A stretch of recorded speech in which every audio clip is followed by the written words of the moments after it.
Okay. Ahem. Back to Pokemon. But this time, like, actual... But what if the person who watches this video watches this one first? So we're not really back to Pokemon. We're at Pokemon. Gotta catch them all. Either way. Okay. We got more reveals. They've started as leaks. They always do. Koro, you're my hero. I try so hard not to look at the Pokemon leaks, but I follow so many fucking Poketubers, and I follow so many people who are into Pokemon that I go on YouTube and it's just like, leaked Pokemon. Their thumbnail is always the fucking leaked Pokemon. Yeah. I'm like, well, I've already fucking seen it. I might as well fucking watch it. Yep. I've been literally been on Reddit or like 9gag or something, just be like, I'm bored. I'm gonna look at this for a second, and you're like, all right, well, might as well. Thanks, guys. So we got reveals, but these reveals were for version exclusives. Yes. I like them. That's like pretty cool. 2 of them are completely different Pokemon. One of them is the same Pokemon, just with different forms.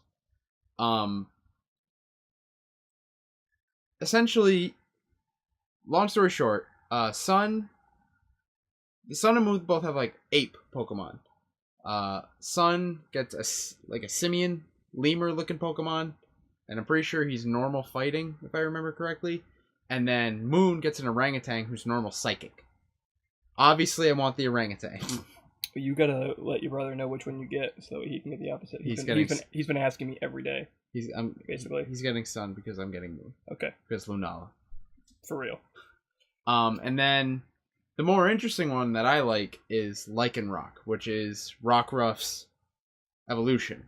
If you don't know what Rockruff is, it's adorable, and I want it in real life. Lycanroc has a midday form and a night form, and they both look awesome. That's not what I really want to talk about. What I want to get down to, because it always happens with Pokemon, I think the only... maybe not. I think the only Pokemon game... maybe there were 2. I'm trying to think when they, like, stopped doing... I think there was a game at some point they stopped doing version exclusives, but I'm fairly certain it's been a thing. I don't think they ever stopped it. Because I can remember exclusives in basically every one of them. Who's version exclusive in Gen 5? Because I was going to say in Unova, I don't remember any version exclusives. I'm sure if we Googled it. Either way. Actually, that one, yeah, I'm trying to remember which one for that one. Either way, I'm fairly certain there's at least one that doesn't have version exclusives. My point is this. Back in the day, right? Keep talking, sorry. Version exclusives were a little more relevant because it's going to sound really hipster of me, but the internet wasn't as big of a thing. No, you're fair. So your red and blue version exclusives had to be shared amongst you and your friends because that's the only way you could. Yeah. Fast forward to now with the advent of the internet and the GTS that they've implemented and the ways you can battle online now and all your online functionality, I don't think that version exclusives are as big of a thing anymore, I guess. My thing is this. Version exclusives don't fit the time anymore. Don't fit the time that Pokemon exists in, only because of that advent of the GTS. Yeah. If you can't catch a Pokemon that you really want, go to the global link, and I guarantee you can find it. Yeah. Or just trade with somebody. Which, again, is what the version exclusives were for before, but now it doesn't matter. Yeah. Back then it mattered because it gave you a reason to buy both games, because you didn't have any other way. Now there is a plethora of ways. I would actually say, I think the bigger reason, apparently there are a couple. Okay. There's like Braviary and... Oh, that's right. Mandibuzz and Volibee. Okay. Yep. I think the bigger reason, though... I mean, well, the biggest reason why the exclusives first ever existed wasn't to get people to buy both games. It was actually just to get people to communicate to battle, to use the link system. Because that was like the big thing at the time, was they wanted people to use the Game Boy Link thing. So that way you could battle and trade. So what they did, and it was apparently Miyamoto's idea, where he said, "Yeah, I remember reading in an interview that apparently who who was it? Tajiri? Satoshi Tajiri was one of the first Probably. guy? I forget who was first creator of Pokemon.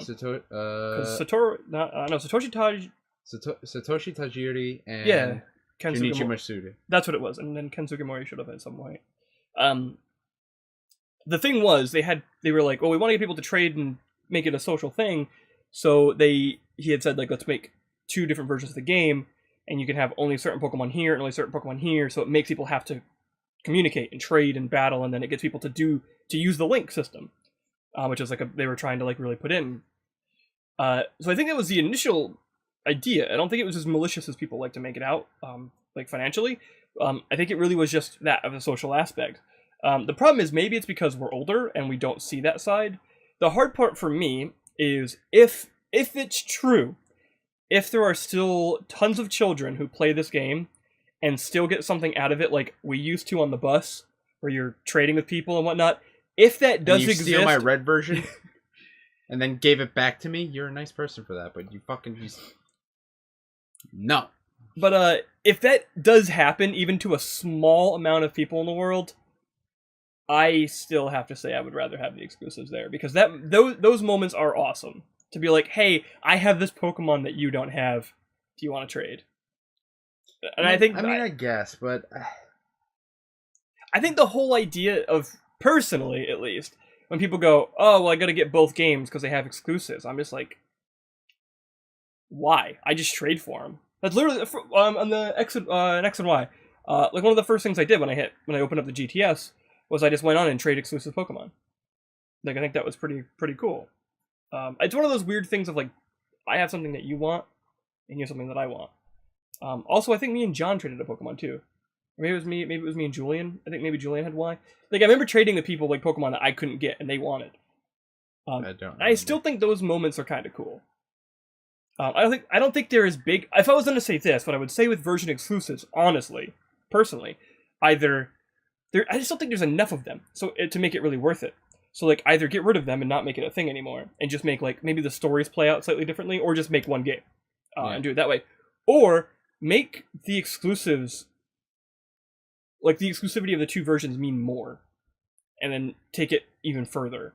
Maybe not just Pokemon. Maybe have it play like very different stories, like Gold and Silver, where the story that goes with Ho-Oh is very different than the story that goes with Lugia, which is why those games are still the best. You know what would actually be a really clever way to do it is the way Fire Emblem did it with the newest ones, Conquest. And, yes, that would be totally different stories, and they meet in them at the end. Yeah, and that's what you could have the 3rd game be. That I think would mean more to me, but the problem is Pokemon obviously has been around for so long that it's kind of now in the rut where every game is essentially almost verbatim a carbon copy of the last one. Yeah. Which, I mean, to be fair, I'm not all against. I would like things to shake some stuff up. But it can be small gameplay things that really make a big difference. Evolutions. Right. Or, I mean, perfect example is Fire Emblem. Like, the newest Fire Emblems, they're not all that different from Awakening, but they have just enough small stuff that make big differences in the game. But they're the same formula. Very much the same formula. But yeah, I mean, that's the thing, is I can totally understand why a lot of people are getting fatigued with exclusives, because I just don't think there's enough. Like, when you buy, like, Sun and Moon, and there's, like, a grand total of, besides the legendaries, excluding the legendaries, a grand total of like 4 Pokemon that are exclusive to each, it's like, then what's the point? Really. Like, if the only difference is that I got Zangoose and you got Seviper, doesn't mean anything. Like, it meant a lot in the original games because trading wasn't digital, or wasn't like online. You had to go meet people or play like on the bus or, whatever. That meant a lot. The thing is, they haven't understood that you can't just do the same thing and then add the internet and expect it to have that same meaning. Yeah. Getting it from some random Japanese dude over the global trade system doesn't mean as much as going down the road talking to Frank and being like, "Yo, bro, you want that macho?" Yeah. It's kind of funny. I know this will never happen. I know people are probably going to hate the idea. And I'm not saying it's a great idea, but it's one of those things where you could even just turn off trading off the GTS. Like, make the GTS not even a thing, but keep online battling.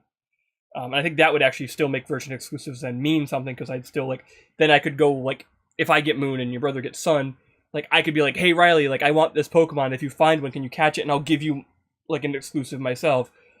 Those moments, even if they're small, are totally worth it to me. Especially, like, I remember being a kid and it meaning a lot. So if those moments still happen with, like, anybody in the world, I think it's still worth having. The problem is they just don't do enough with it, though.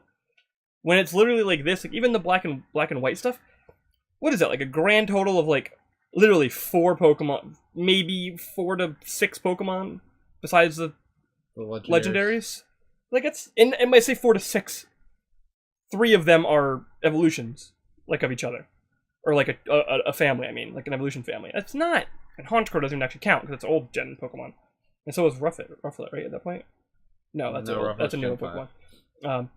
But, like, yeah, so I can understand where you're coming from. I just think I still like the idea of the exclusives. I just think they should do more with it. Fair enough. Even if it means they just don't put out a Pokemon game every year like they have been for some reason, or like every other year, and just make it take a little longer and actually make a big Pokemon game. And don't make shit like Oris. That was awful. Stop. That was awful. Remember all those people who were like, "Oh man, I love Gen 3," and then everyone played it again. I mean, granted, to be fair, Oris wasn't even right for Gen 3, but it's still my least favorite generation, personally, and that's saying a lot because Black and White ticked me off. But Black and White 2 saved it, if you ask me. Yeah, I can understand it, but I think they could just do more with it. And I hope they do. Yeah.